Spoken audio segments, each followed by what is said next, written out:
Assalamualaikum warahmatullahi wabarakatuh.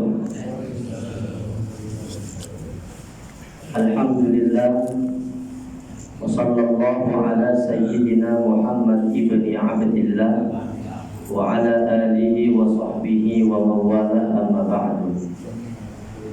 Asyhadu an la ilaha illallah wa asyhadu anna Muhammadan abduhu wa rasuluh. Allahumma salli wa sallim ala sayyidina Muhammadin wa ala ali sayyidina Muhammad kama sallaita wa barakta ala sayyidina Ibrahim wa ala ali sayyidina Ibrahim fil alamin innaka Hamidum Majid.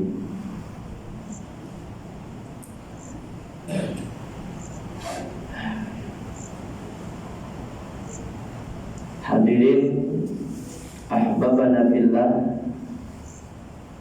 tuan-tuan, puan-puan yang kami hormati, jamaah salat maghrib yang insyaallah semuanya dirahmati oleh Allah Subhanahu wa taala. Yang pertama kali kita panjatkan puji syukur kehadirat Allah dengan ucapan alhamdulillah.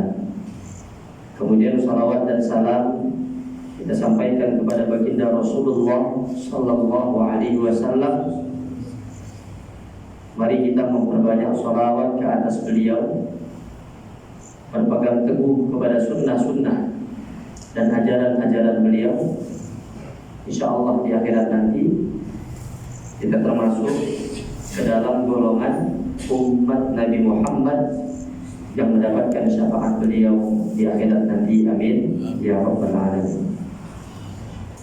Hadirin tuan-tuan puan-puan yang dimuliakan oleh Allah Subhanahu wa taala. Sebagaimana yang disampaikan oleh tuan pengurusi yang kami hormati, bahwa memang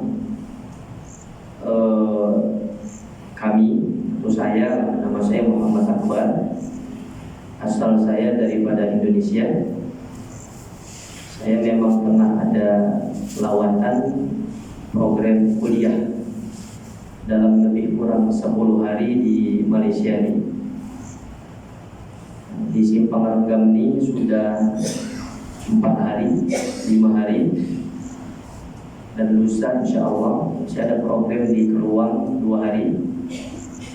Lepas itu saya akan bertolak ke Kelantan dalam 3 hari 3 malam. Kemudian lepas itu balik lagi ke Indonesia. Kawasan saya tepatnya di Sumatera Utara, Medan. Medan tuh yang ada orang Medan.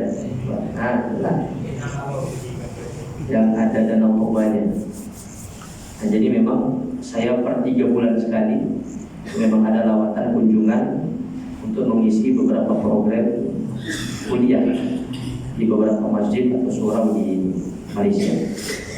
Dulu saya lama duduk Malaysia, sudah 10 tahun yang lalu sudah biasa datang Malaysia untuk menyampaikan kuliah, dakwah dan lain sebagainya.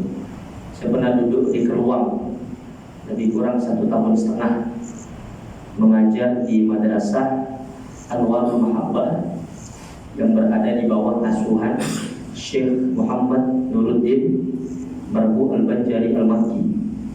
Itu guru kami. Saya belajar dengan Syekh Nuruddin di Indonesia lebih kurang dalam masa 7 tahun di Ma'had Az-Zain, Bogor, Jawa Barat. Nah, Keruang itu ada satu cawangan dia. Kemudian saya pernah mengajar di Mataz, Seremban, Senawang dalam 1,5 tahun. Kemudian masa PKP itu saya balik ke Indonesia. Nah, kemudian menetapkan untuk duduk di sana sampai di lebih lama insyaallah. Nah, jadi itu setakat ta'aruf ya, perkenalan dari saya. Nah, mudah-mudahan kedatangan kami ini yang pertama niatnya memang untuk silaturahim, dan yang kedua untuk mari sama-sama kita duduk sejenak, duduk sebentar di dalam majelis ilmu yang amat-amat mulia ini. Mudah-mudahan pertemuan kita ini diridhoi oleh Allah Subhanahu wa taala. Majelis kita ini diberkahi oleh Allah Subhanahu wa taala. Dan saya seronok boleh bertemu, berkenalan dengan tuan-tuan perempuan yang ada di sini, insyaallah. Sebagaimana kita berkumpul di dalam masjid atau surau ini, kita berharap nanti di akhirat kita dikumpulkan kembali di dalam surga bersama baginda Rasulullah sallallahu alaihi wasallam. Amin ya rabbal alamin. Kalau tadi disampaikan oleh Tuan Pengurusi bahwa kajian malam ini adalah kajian yang mungkin berbeza, tapi kalau saya rasa kajiannya sama lah. Agama ini kajiannya itu saja. Kita dalam dakwah, dalam kuliah apapun, matlamatnya adalah bagaimana kita mengajak umat Islam untuk lebih dekat kepada Allah Subhanahu wa taala. Bagaimana kita mengajak umat Islam untuk cinta kepada Al-Qur'an, untuk cinta kepada sunnah-sunnah baginda Rasulullah sallallahu alaihi wasallam, mengajak umat Islam untuk takut kepada Allah, mengajak umat supaya menjalankan syariat-syariat Islam, takut untuk meninggalkan perintah Allah, takut untuk melaksanakan maksiat. Dan matlamat utama kita adalah bagaimana kita mati mendapatkan husnul khatimah. Itu saja dikurang. Tapi dalam masa yang singkat ini insyaallah pembahasan kita malam ini adalah tentang jangan sesekali kita meremehkan amal walau sekecil apapun. Dalam sebuah hadis Nabi sallallahu alaihi wasallam bersabda, "La tahqiranna minal ma'rufi syai'an." Jangan kamu pernah meremehkan perbuatan baik walau sekecil apapun. Sayyidina Ali karramallahu wajhah berkata, "Sittatun innallaha subhanahu wa ta'ala yaktumu sittan fi sittin." Allah Subhanahu wa ta'ala menyembunyikan 6 hal, menyembunyikan 6 perkara di dalam 6 perkara. Maaf saya guna bahasa Indonesia, mudah-mudahan boleh lagi dipahami. Saya orang Jawa, tapi nak cakap Jawa pun dah tak boleh sebab duduk kat Medan. Saya pusing Simpang Renggam ni lagi pandai orang-orang Simpang Renggam cakap Jawa.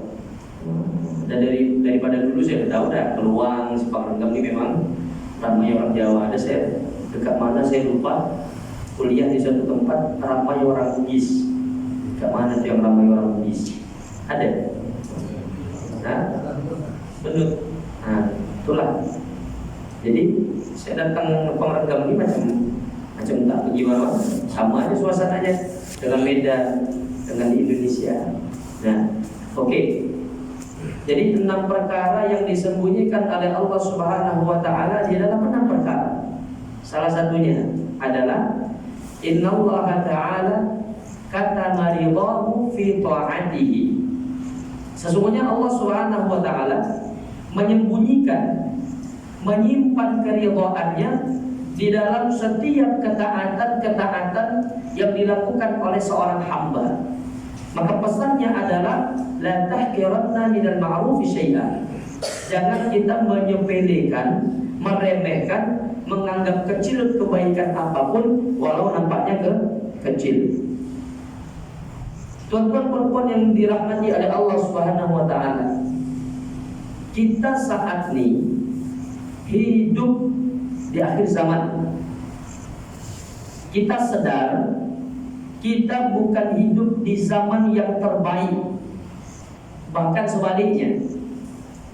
Saat ini kita sudah hidup di zaman yang kalaupun dikata teruk sangat, mungkin tak, tapi sudah mendekati kepada zaman yang rusak, zaman yang teruk, zaman yang kacau balau.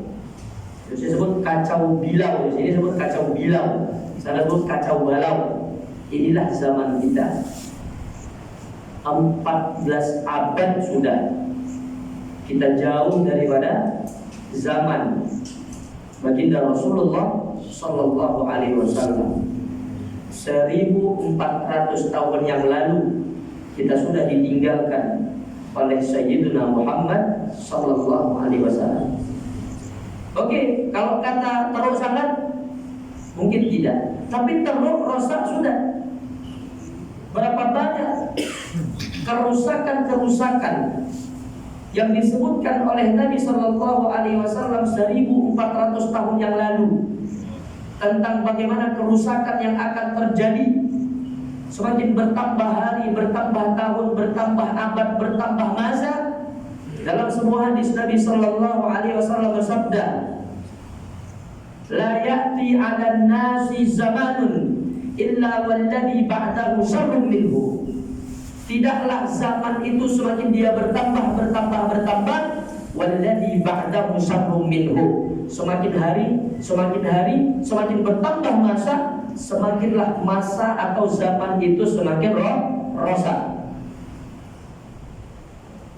Apakah ada hadis Nabi yang mengatakan la ya'ti 'alan nasi zamanun, tidak datang kepada manusia suatu zaman yang mana Islam itu tinggal namanya sahaja. Wal Qur'anu illa rasmu. Al-Quran tinggal mushafnya saja. Apakah itu di zaman kita sudah terjadi? Sudah. Berapa ramai orang-orang Islam, saudara-saudari kita yang berbondong-bondong, beramai-ramai meninggalkan syariat Islam, meninggalkan sholat macam benda biasa, meninggalkan perintah-perintah Allah macam benda biasa, tak merasa berdosa. Padahal na'udzubillah, salah satu dosa yang besar yang dilakukan oleh seorang hamba adalah meninggalkan sholat. Meninggalkan sholat. Orang yang tak sholat confirm masuk neraka. Sebelum dia mati belum sempat taubat, dia tak sholat masuk neraka. Nerakanya ada lagi neraka khusus, disebut dengan neraka sakar. Allah berfirman, "Ma salakakum fi sakar?" Hei orang-orang yang ada di dalam neraka sakar, apa yang menyebabkan Anda masuk neraka sakar? Qalu lam naku minal musallin. Oh, kami masuk neraka sakar ni sebab kami di dunia meninggalkan sholat. Walam naku nut'imul miskin, sebab kami di dunia kami banyak harta, cukup haul, cukup nisab, tapi kami tak nak keluarkan zakat. Kami banyak harta, kami tak nak berangkat umrah, tak nak berangkat haji. Kami ada uang, tapi kami malas untuk infak, wakaf, sedekah. Kami memilih untuk menjadi orang yang pelit, orang yang medit, kata orang Jawa, orang yang bakhil, orang yang kedekut. Ada satu lagi bahasa sini, orang yang luke. Apa betul tak? Luke apa? Itu sebab orang masuk dalam neraka sakar, meninggalkan sholat, tidak membayar zakat, tidak berinfak, dan meninggalkan perintah-perintah Allah lainnya. Qalu lam naku minal musallin wa lam naku nut'imul miskin. Oke, kembali. Itu Islam. Siapa nama Tuhan? Oh, nama mantap, Muhammad Abdullah. Islam nama dia. IC kita nama Islam. Kayak Indonesia sebut KTP, kartu tanda penduduk. Kalau sini sebut IC. Islam. Tapi dalam kehidupannya tidak ada sesuatu yang menunjukkan bahwa dia adalah orang Islam. Tinggalkan sholat, pakai narkoba, minum minuman keras, berzina, maksiat ini itu dan lain sebagainya. Bila zaman itu zaman sekarang. Quran tinggal mushaf, dibeli Quran, kemudian diletakkan dalam lemari bertahun-tahun, tak dipegang, tak disentuh, apalagi dibaca, tak dibaca, sampai berabu, berdebu, Quran yang ada di kebanyakan rumah-rumah umat Islam sekarang. Kalau dulu-dulu ya Allah, di zaman-zaman dulu, di zaman orang-orang tua saya dulu mungkin, atau di zaman atuk-atuk saya dulu, atau di zaman atuk-atuk tuan-tuan lah, masih terdengar lagi di rumah-rumah orang Islam bacaan-bacaan Quran oleh anak-anak kita, bacaan-bacaan Quran oleh orang-orang yang ada di dalam rumah itu. Di surau-surau, di masjid-masjid masih lagi ada orang-orang mengaji Al-Quran, baik itu yang budak-budak dan juga yang orang-orang tua mengaji Quran, belajar membaca Al-Quran. Sekarang tidak. Allah Subhanahu wa taala berfirman, Nabi Muhammad sallallahu alaihi wasallam mengadu kepada Allah, "Inna qaumi ittakhadhu hadzal Qur'ana mahjura." Itu saat itu Nabi mengadu, ya Allah, banyak di kalangan umatku yang ramai berbondong-bondong meninggalkan Al-Quran, tak lagi nak baca Quran, tak lagi nak belajar Al-Quran, apalagi memahami isi kandungan yang ada di dalam Al-Quran, apatah lagi mengamalkan Al-Quran. Jauh, umat Islam sudah jauh dengan yang namanya Al-Quran.